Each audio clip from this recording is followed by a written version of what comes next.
What's good, y'all? Welcome back to another video. We got Boruto Tubu Vortex chapter 8, and honestly right now we're gonna try to break down some of the things in this chapter because this was a very interesting chapter. So without further ado, let's get right to it. So we have Ada, Damon, Delta, and Kawaki all in the same place, and we have Kawaki that's figuring out where Boruto and Mitsuki are at. And you know Kawaki, he was already with the smoke, so Kawaki went ahead and started flying towards them. Now things get very interesting. During this time, as we know, Shikamaru and Boruto has been having a dialogue this whole entire time. They've been talking to each other since last chapter, so make sure we keep that in mind. So also as well, to kind of put in what they were talking about, it was really just the divine trees and Boruto saying it's making use of their chakra. That's why the people that got stuck in the trees are still alive, and that the exact purpose of the Shinju is still unknown. So as Boruto and Shikamaru are talking, we have Kawaki that's trying to send a message to Shikamaru, but Shikamaru, being smart, he's making sure everything is going to seem right so Shikamaru does not raise suspicion on himself. So as we all know, Ada already pinpointed Boruto's location, so Kawaki and Delta were on their way to Boruto's location.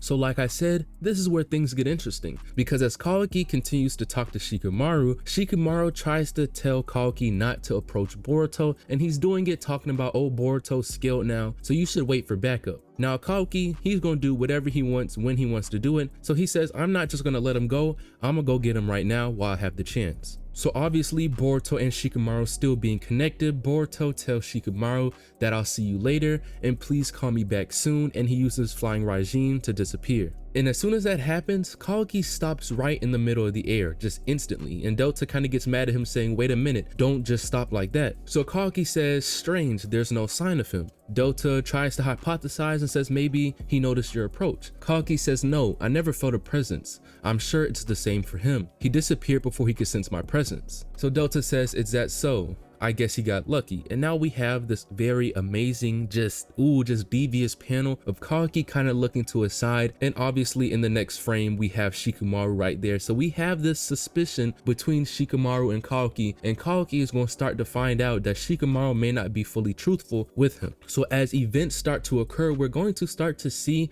the dynamic between Shikamaru and Kawaki, and we're going to see more and more of Kawaki's trust within Shikamaru lower and lower with every time. And I think right here, Kawaki is not dumb. And I know a lot of people think he is dumb because he does things to the utmost extreme, but Kawaki's not dumb. He's actually very smart, and it shows how smart Kawaki is by this panel right here that shows that Kawaki is already catching on that Shikamaru may be doing something sneaky. Now we have this extremely long dialogue between Kawaki and Ada talking about love and things of that nature. I'm not going to sit here and explain all of that for you, so if you want to read that, just read it when the chapter comes out. But I want to point out the end of their conversation. So we have Ada that's finishing off this dialogue between her and Mitsuki, and she says, I'd like to have a proper talk with Boruto soon. And in the next page, we have Jura saying soon, huh? So I have no clue if there's something that I miss where Jura, or this is a new ability that we just don't know about, but there seems that Jura was sneaking or listening or somehow watching this conversation between Ada and Mitsuki. Again, this was a fan translation, so it might not be down to the detail. When we get the final translation, maybe it might change my interpretation of these two panels, but at the same time, it seems as if Jura was listening into this conversation, but as he said soon, huh, he leaned back into the cube and appeared from the clog rhyme.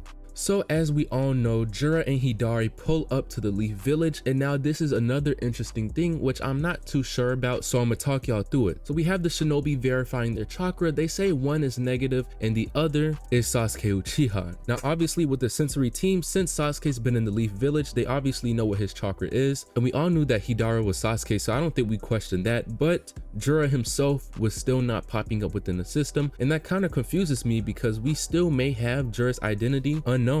A lot of people thought it was Ishiki, but he's been in the Leaf Village. A lot of people thought it was Jigen. He's been in the Leaf Village. Personally, I thought it was possibly Kawaki. He's been in the Leaf Village as well. So you would think that if Jura entered the village, one of those three chakras would pop up for the sensory team, and as it seems right now, none of them has popped up. So we may have a new character revealed with Jura later on in the story, because it doesn't seem like all of our earlier hypotheses when it comes to his identity is not true. So as Jura and Hidari continue to have a conversation as they walk through the village, and eventually Jura and Hidari pull up on a bookstore. Now this is kind of weird because it seems as if Hidari still doesn't have that full consciousness of himself. We have Jura kind of telling Hidari the directions and how to look, and Jura's amused about how Hidari is talking because Hidari says, "Are you here, Naruto?" So it kind of seems as if Hidari still hasn't kind of accustomed to his full consciousness yet, and we have Jura who's obviously full aware of himself and full able to speak like a regular person. So I think this is kind of interesting with the parallel between those two.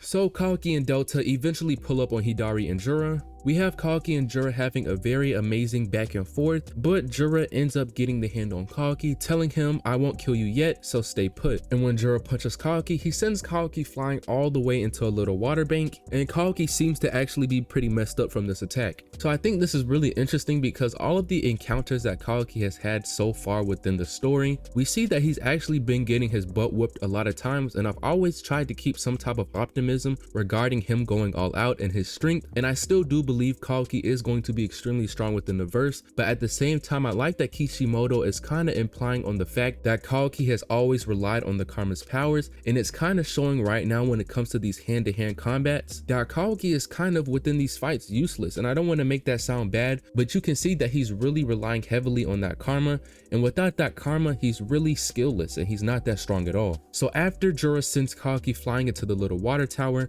we have Jura that turns around and says, "Is that you, Naruto Uzumaki?" Jura, floating in the air, says he's right over there and quite close.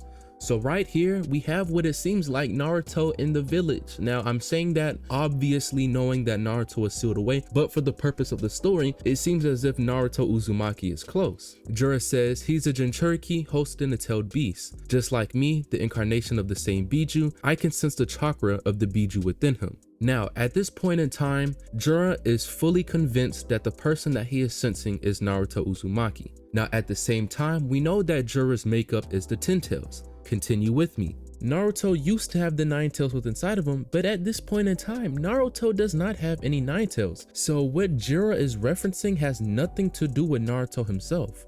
So Jura is saying that he's a Jinchuriki hosting a tailed beast, just like me, the incarnation of the same Biju. This is implying that Naruto has the 10 tails within him. In this same Biju that Jura is the incarnation of, Jura says I can sense the same chakra of that Biju within him. Now remember, Jura is in the implication that this person he is sensing is Naruto. So we have Team 10 along with Himawari running up on Jura and Hidari. So we have Hidari saying, "Who's that?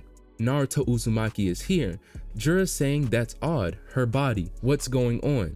So as we see now, this whole entire time, Jura thought Himawari was Naruto. Last chapter when Jura said, "Let's pay a visit to Naruto Uzumaki," I was under the implication that he had some type of way to get to where Naruto was sealed.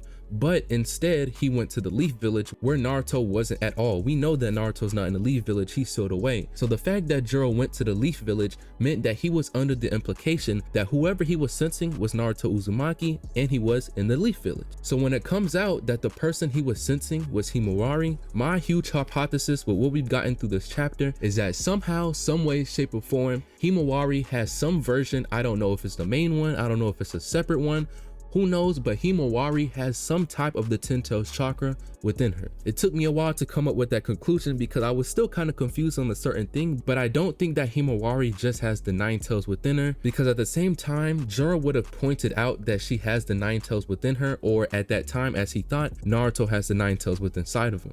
And to take you guys back, Jura pointed out that whoever this person he was sensing hosted a tailed beast, and it's the same exact tailed beast that he's the incarnation of. So Jura is the incarnation of the 10 tailed beast, and he senses that same 10 tails chakra within Himawari. So boom, Kishimoto is absolutely cooking, my goodness. Now there's so many things we gotta go back and think, because now we finally know what that power and that hidden power within side of Himawari is. And I know a lot of people are saying bad writing this, bad writing that, why would they just do that to her? But at the same time, you gotta think, Boruto is overpowered in himself at the same time. So if you're gonna call Himawari bad writing, you gotta call Boruto bad writing, because this man Boruto has the Jogan, which is the same eye the Otsutsuki god has. So you can't even be mad about that. So the fact that Boruto was given such an overpowered eye because he's the child of Naruto and Hinata, you would have to assume that Himawari is going to get another strong power as well. Maybe not the same exact power, but as we see in this case, it is a very good possibility that Himawari is the Ten Tails Jinchuriki. So y'all let me know what y'all think. Do y'all have the same interpretation as me, or do y'all have a different one? I hope you guys enjoyed this video. Make sure you guys hit that like button and subscribe to the channel.